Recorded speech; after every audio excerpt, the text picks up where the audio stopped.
আসসালামু আলাইকুম রহমতুল্লাহ।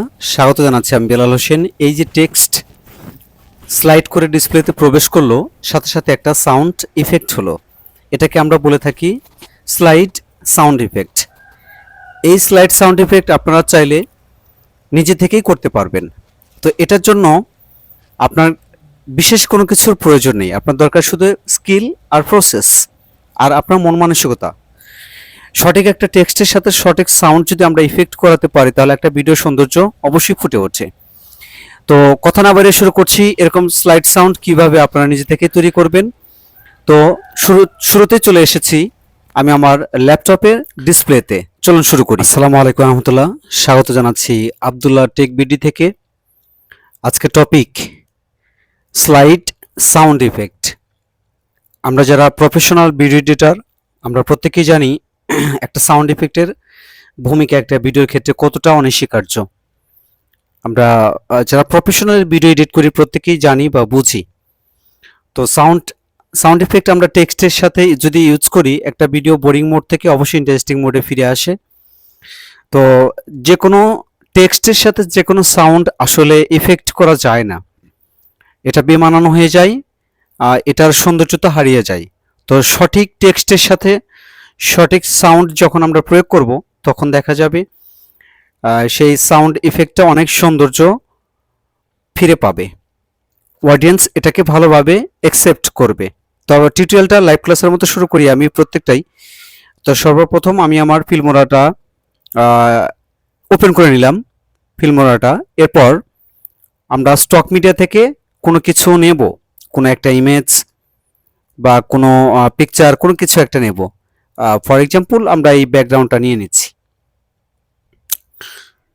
আমরা একটা আনকমন ব্যাকগ্রাউন্ড নেই, তাহলে অডিয়েন্সের জন্য সুবিধা হবে। রেড কালারটা নিয়ে নিলাম, বাস। ব্যাকগ্রাউন্ডটা আমরা একটু টাইমলাইনে অ্যাড করে দিলাম। এটা টাইমলাইনে অ্যাড করার পর আমাদের যেটা করতে হবে, আমরা একটা টেক্সট লিখব। টেক্সট লেখার জন্য যে টাস্ক বারে টি অপশন আছে, কুইক টেক্সট। এরপর আমাদের টেক্সট লেখার জন্য পর্যাপ্ত পরিমাণ একটা স্পেস দেবে।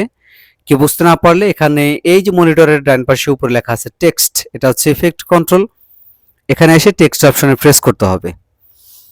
তো টেক্সট অপশনে প্রেস করলে ওরা আমাকে লেখার জন্য একটা স্পেস দিয়ে দেবে। আমরা এখানে ইচ্ছা মতো লিখবো, কি লিখতে চাইছি। তো আমি পরীক্ষামূলক লিখবো হচ্ছে স্লাইড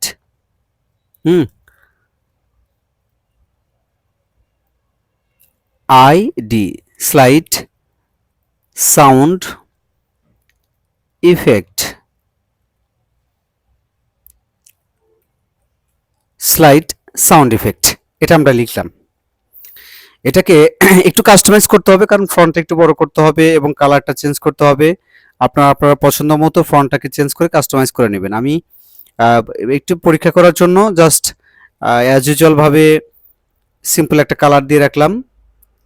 রেড কালারটা দিয়ে দিই। রেডের মধ্যে রেড ভালো হবে না খুব বেশি, সাদাটা, হ্যাঁ সাদাটা অ্যাকসেপ্টেবল হবে। তারপরে রেডটা দিয়ে দেখি, বাস মোটামুটি চলে। তো এই যে আমি টেক্সটটা নিলাম, এই টেক্সটটাকে আগে স্লাইড অ্যানিমেশন করব। যদি স্লাইড অ্যানিমেশন না করি, তাহলে তো স্লাইড সাউন্ডের কোনো প্রয়োজন নেই। তো স্লাইড অ্যানিমেশন কিভাবে করে বা অ্যানিমেশন সংক্রান্ত যে টিউটোরিয়াল আপনারা দেখবেন আমার এই চ্যানেলেই, ভিডিও এডিটিং 1, 2, 3, 4 এরকম 5-6টা ক্লাস আছে। সেই ক্লাসে অ্যানিমেশন করানোর জন্য যে কি কি প্রয়োজন সেটা দেওয়া আছে। তারপর এখান থেকে আপনারা কিছু না কিছু অবশ্যই আইডিয়া পাবেন। আমরা পজিশনকে অ্যানিমেশন করব। এই যে পজিশন, দুটো পজিশন আছে, একটা এক্স আর একটা ওয়াই। তো আমরা পজিশনকে অ্যানিমেশন করার জন্য এই কি ফ্রেমটিকে পিন আপ করে দিলাম। এটাকে পিন আপ করার পর আমরা টেক্সটটাকে ডিসপ্লের বাইরে পাঠিয়ে দেব। এক্স পজিশনে ধরে মাউসটাকে ডানে নিলেও ডানে চলে যাবে, বামে নিলে বামে চলে যাবে। তো এখন আমরা চাইছি এই টেক্সটটা ডিসপ্লের ভেতরে প্রবেশ করুক। সেটা কিভাবে আমরা একটু পরীক্ষা করে দেখি ভেতরে আসে কিনা। আসছে। আর একটু উপরে তুলি, যতটা উপরে তোলা যায় সৌন্দর্য বৃদ্ধির জন্য, বাস। মোটামুটি ভাবে অনেকটাই উপরে উঠিয়ে দিলাম। এখন এই টেক্সটটাকে আমরা স্লাইড করাবো। কিভাবে, কত সেকেন্ড পর সেগুলো আমরা নির্ধারণ করব। এই যে টাইম লাইনে কার্সল আছে, কার্সলটাকে আমরা 2 সেকেন্ড পর্যন্ত মানে রানিং রাখলাম, অর্থাৎ 2 সেকেন্ডের মধ্যে 1 সেকেন্ড দিয়ে দিই যেন আর ঢুকে যায় খুব দ্রুত। 1 সেকেন্ড, 1 সেকেন্ডের মধ্যে এই টেক্সটটা ডিসপ্লেতে প্রবেশ করবে। আমরা বাস ডিসপ্লের ভেতরে নিয়ে আসলাম টেক্সটটাকে। এখন আমরা একটা প্লে করে দেখব যে 1 সেকেন্ডে টেক্সটটা ডিসপ্লেতে প্রবেশ করে কিনা, অর্থাৎ স্লাইড হয়ে প্রবেশ করে কিনা। বাস 1 সেকেন্ডে প্রবেশ করেছে। এখন আমি এই টেক্সটে যে ইফেক্টটা ইউজ করেছি, টেক্সটের সাথে মিল রেখে আমাদেরকে একটা সাউন্ড ইফেক্ট ইউজ করতে হবে। তো এটার জন্য ফিল্মের টাস্ক বারে উপরে দেখতে পাচ্ছেন এই যে অডিও অপশন, আমরা অডিও অপশনটাকে প্রেস করে দিলাম। এরপরে এই যে সাউন্ড ইফেক্ট লেখা আছে, সাউন্ড ইফেক্টে একটু চাপ দিতে হবে। তারপর আমাদের এই যে সার্চ বার, এই সার্চ বারে গিয়ে লিখতে হবে স্লাইড সাউন্ড ইফেক্ট, এটা আমাদেরকে লিখতে হবে। তো আমি এর আগে একটা সাউন্ড ইফেক্ট প্রয়োগ করেছি, সেটা একটু পিন আপ করে দেখাই, একটু প্লে করে দেখি।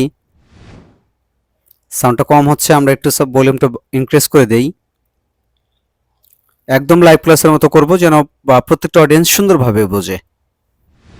বাস মোটামুটি প্লে হয়ে গেল। এটাকে আমরা টাইম লাইনে নিয়ে আসবো কার্সল দিয়ে ধরে। বাস আমরা নিয়ে এসেছি। এখন এটা সাউন্ডটাকে আমরা টপ করে দেব। টপ করে দিয়ে আমরা এখন প্লে করে দেখব কেমন মিল পড়েছে, না হলে আমরা আরো একটু কাস্টমাইজ করব। টেক্সট ঢুকে গিয়েছে কিন্তু সাউন্ড হচ্ছে পরে, তার মানে আমাদের সাউন্ড ইফেক্টটা আরো বামে নিতে হবে। অর্থাৎ টেক্সট কত সময়ে ঢুকেছে সেই সময়ের সাথে কি ফ্রেমটাকে মিল রেখে এই কাজটা করতে হবে। আমরা বাস ঢুকে গেল, সাউন্ডও আসলো। এখন আবার সাউন্ড আগে হয়ে গেল, তার মানে আমাদেরকে আরেকটু ডানে নিতে হবে।